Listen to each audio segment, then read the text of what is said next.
네, 여러분 안녕하세요. 저는 다다노믹스입니다. 제가 채널명을 바꿨어요.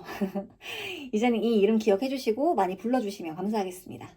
그리고 제가 오늘 또 지금 육퇴를 했어요. 맥주 한 잔 하면서 좀 같이 볼 테니까 같이 좀 맛있게 드시면서 보셔도 되고요. 어쨌든 잘 봐주시면 감사하겠습니다. 오늘은 대출에 대해서 얘기를 해볼 거예요. 아기를 낳고 나면은 집이란 거에 대한 고민이 훨씬 더 현실적으로 다가오잖아요. 신혼 때는 그냥 나 언젠가 집 살 거야 라고 생각했다면 아기가 태어난 다음에는 집의 크기 커야 돼요. 물건이 진짜 많거든요. 어마어마해요. 위치 안전해야겠죠? 어린이집 가까우면 좋잖아요. 그리고 양가와의 거리 이것도 진짜 중요하더라고요. 출퇴근 또 대출 상환에까지 이 모든 것들이 한꺼번에 현실이 되더라고요. 그래서 출산가정의 집을 알아볼 때 가장 많이 검색하는 대출 중에 하나가 바로 신생아 특례 대출입니다. 근데 제가 공부를 좀 해보니까 이게 단순하게 너 아기 낳았으니까 저금리로 대출할 수 있게 해줄게 이게 아니더라고요.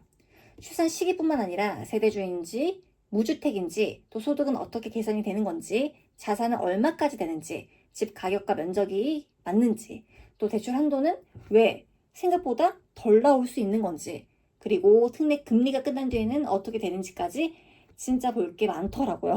그래서 오늘은 신생아 특례 대출 아기 낳았다고 다 되는 게 아니었다라는 주제로 초보 엄마 눈높이에서 하나씩 같이 살펴볼게요. 먼저 제일 기본부터 정리를 할게요. 우리가 흔히 말하는 신생아 특례 대출은 크게 두 가지로 나뉩니다. 첫 번째는 집을 살 때 보는 신생아 특례 디딤돌 대출이에요. 이거는 주택 구입 자금 대출입니다. 그러니까 매매를 고민하는 출산 가정들이 보는 대출이 이거죠. 그리고 두 번째는 전세로 들어갈 때 보는 신생아 특례 버팀목 대출이에요. 이거는 말 그대로 주택 전세 자금 대출입니다.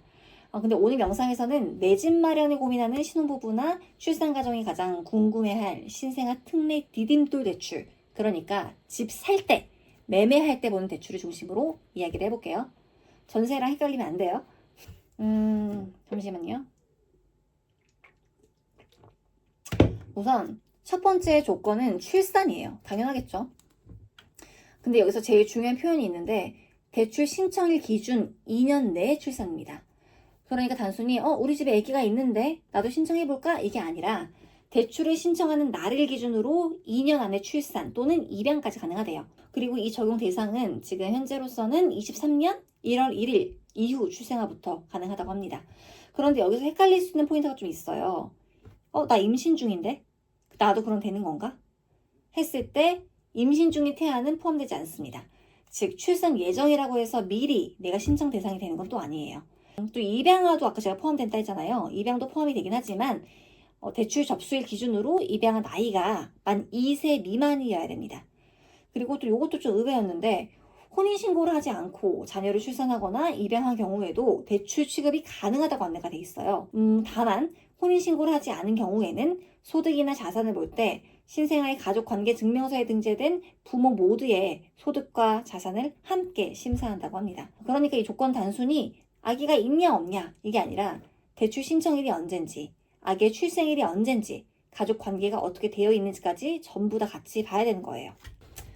두 번째는 세대주와 무주택 조건이에요.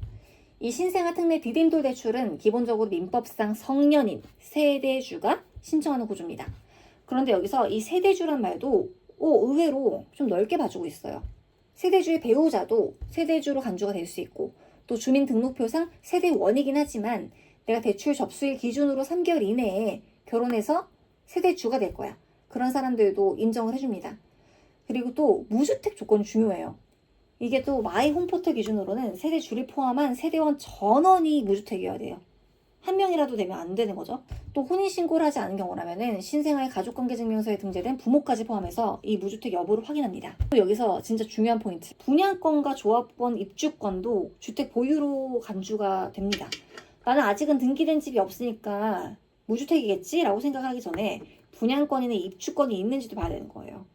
이게 신혼부부나 출산가정한테 좀 중요한 포인트인데 청약은 됐어. 당첨돼가지고 분양권 갖고 있어. 또 재개발, 재건축 조합원 입주권이 있어. 이런 경우는 또 무주택에서 제외가 돼서 혜택을 받을 수 없는 거죠. 세 번째는 소득 조건이에요. 여기가 좀 제일 헷갈리긴 했어요.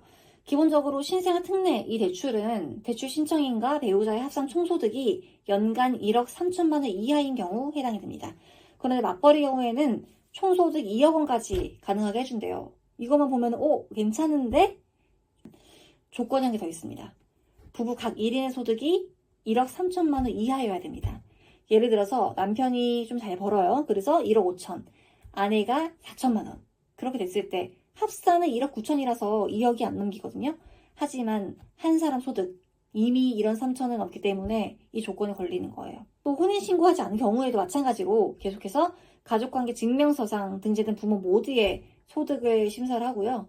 이 소득 산정도 현재 직장이나 사업을 기준으로 당연히 보고 있습니다. 그러니까 이 부분 단순하게 그냥 내가 작년에 연봉이 얼마였지만 볼 게 아니라 맞벌이 여부, 각자의 소득, 현재 재직 상태, 혼인신고 여부까지 모두 같이 확인을 해야 되는 부분입니다. 네 번째는 자산과 신용 조건이에요. 많은 분들이 이 대출을 보실 때 소득을 먼저 보시잖아요. 근데 이 소득이 맞아도 자산 조건에서 걸릴 수가 있어요. 2026년 기준으로 신생아 특례 디딤돌 대출의 순자산 기준은 부부 합산 5억 1,100만 원 이하입니다. 여기서 순자산은 그냥 통장에 있는 현금만 보는 게 아니에요. 보유한 자산에서 부채를 뺀 개념으로 봐야 되고, 자산 심사는 주택 도시기금의 자산 심사 기준에 따라 진행을 합니다. 또 혼인신고하지 않은 경우에는 대출 신청인과 신생아 기준 가족관계 증명서에 등재된 부모의 합산 순자산 가액을 심사한다 되어 있어요. 그리고 신용 조건도 있어요. 일정 개인 신용평가 기준은 충족을 해야 되고, 연체, 대입연체, 부도, 금융질서 문란 정보, 공공기록 정보, 신용회복 지원 정보 등이 나와 있으면 대출이 불가능할 수 있다고 합니다. 그러니까 이 대출은 아기 있어, 연봉 맞아, 끝! 이게 아니에요. 소득, 자산, 신용, 기존 대출 여부까지 우리 집의 전체적인 재무 상태를 확인해서 받을 수 있는 대출이라고 이해를 하시는 게 맞습니다. 네, 이게 또 5번째를 말씀드려야 되는데 조건 진짜 많죠. 우선 좀 들어보세요. 5번째는 집 조건이에요. 신생아 대출은 이게 내가 사고 싶은 집 아무거나 살 수 있는 게 아니에요. 대상주택은 주거 전용 면적 85제곱미터 이하, 그리고 도시지역이 아닌 읍면지역은 100제곱미터 이하까지 가능합니다. 그리고 대출 접수일 현재 담보주택의 평가액이 9억 원 이하인 주택이어야 됩니다. 그래서 포인트는 뭐냐면요. 매매가가 9억이 아니라 담보주택의 평가액을 본다는 거예요. 그리고 신청 시기도 중요합니다. 원칙적으로는 소유권 이전 등기를 하기 전에 신청을 해야 돼요. 다만 만약에 소유권 이전 등기를 했다면 이전 등기 접수일로부터 3개월 이내까지 신청을 할 수 있습니다. 근데 대환대출의 경우에는 신청 시기에 제한이 없다고 되어 있어요. 그러니까 집을 보고 계약하고 잔금 치르고 등기하고 이 순서에서 타이밍 놓치면은 좀 대출이 곤란할 수 있다라는 거죠. 특히 아까 말씀 처음에 드린 것처럼 출산 후 2년 조건까지 같이 걸려 있으니까 집 계약 시점과 대출 신청일을 꼭 같이 계산을 잘 하셔야 됩니다. 네, 6번째 또 있는데 6번째는 대출 한도입니다. 현재 그 마이 홈포털 기준에서는 신생아 특례 디딤돌 대출의 대출 한도는 4억 원이에요. 최고 4억 원. 그러니까 이거는 누구나 4억을 받을 수 있다는 그런 말이 아니거든요. 그래서 대출 한도는 다음 중에서 가장 적은 금액으로 산정이 돼요. 첫째, 최고 4억 원 이내. 둘째, LTV와 DTI를 적용한 금액. 셋째, 매매 가격을 넘지 않는 범위. 그리고 공식 안내에는 대출 금액 계산식도 나와 있어요. 이거는 제가 자막으로 드릴게요. 그리고 LTV는요, 기본 70% 이내예요. 근데 생애 최초 구입자 경우에는 80%가 적용될 수 있지만 수도권이나 규제지역 소재 주택을 구입하시는 분들께서는 그냥 똑같이 LTV 70%가 적용이 됩니다. DTI는 60% 이내고요. 그러니까 실제로는 집값, 소득, 기존 부채, 담보평가액, 지역, 생애 최초 여부에 따라서 내가 받는 금액이 4억이 아니라 달라질 수 있는 거예요. 특히 그 아기를 키우는 집들은 월 상환액을 볼 때 분유, 기저귀, 보험, 병원비, 복직 후의 소득 변화 이런 거 같이 다 보셔야 되거든요. 그래서 대출은 일단 많이 받는 게 중요한 게 아니라 우리 집 현금 흐름과 맞는지, 내가 버틸 수 있는지 이런 게 중요한 거잖아요. 잘 보셔야 돼요. 다음은 또 중요한 건데 금리예요. 금리. 신생아 특례 디딤돌 대출의 금리는 부부 합산 연소득과 대출 기간에 따라 또 달라져요. 현재 마이홈포털 기준으로는 연 1.8%부터 4.5%까지 안내되어 있어요. 소득이 낮고 만기가 짧을수록 낮은 금리 적용되고요. 소득이 높고 만기가 길수록 금리가 올라가는 구조예요. 예를 들어서 부부 합산 연소득이 2천만 원 이하 10년 만기라면 연 1.8%, 맞벌이 소득이 1억 7천 초과 2억 원 이하, 그리고 30년 만기라면 연 4.5%로 안내되어 있습니다. 여기서 중요한 거는 이 특례 금리가 기본 5년 적용이라는 점이에요. 그리고 대출 접수의 기준 2년 내 추가 출산 자녀가 있는 경우에는 추가 출산 자녀 1명당 특례 금리 적용 기간이 5년 또 연장이 될 수 있고, 그렇게 해서 최장 15년까지 특례 금리를 이용할 수 있습니다. 또 지방 소재 주택은 특례 금리에서 0.2%또 포인트 이하 된다고 안내가 돼 있어요. 근데 진짜 봐야 될 거는 특례 금리 종료 후의 금리예요. 내가 이렇게 혜택을 받았는데 종료된 다음에 어떻게 올라가는 건지 궁금하잖아요. 부부 합산 연소득이 8,500만 원 이하인 경우에는 신혼부부 디딤돌 대출 금리 수준으로 가산이 되는 방식이고, 8,500 초과인 경우에는 한국은행 고시, 예금은행 주택담보대출 금리와 은행연합의 고시, 시중은행 분할 상환 방식, 주담대 최저 금리 중에서 작은 값에 적용하는 구조로 안내가 되어 있습니다. 그러니까 이 대출을 볼 때는 지금 이게 훨씬 낫다, 이걸로 끝내시면 안 돼요.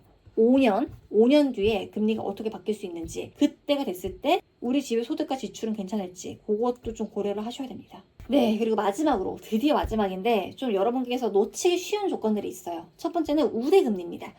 청약저축 가입기간과 납입 회차에 따라서 연 0.3포인트에서 0.5포인트까지 우대금리가 가능하고요. 부동산 전자계약 체결하면은 또 0.1포인트 우대 가능합니다. 근데 저희도 예전에 부동산 전자계약이 된다 그래가지고 한번 해봤거든요. 좀 잘 모르세요, 아직도. 이게 공인중개사분들도 아시는 분들이 있는데 또 이거를 또 모르시는 분들도 계시고, 많은 분들이 안 하시니까 좀 귀찮아 하시는 분들도 있었거든요. 어쨌든 그래도 0.1포인트 우대가 어디예요.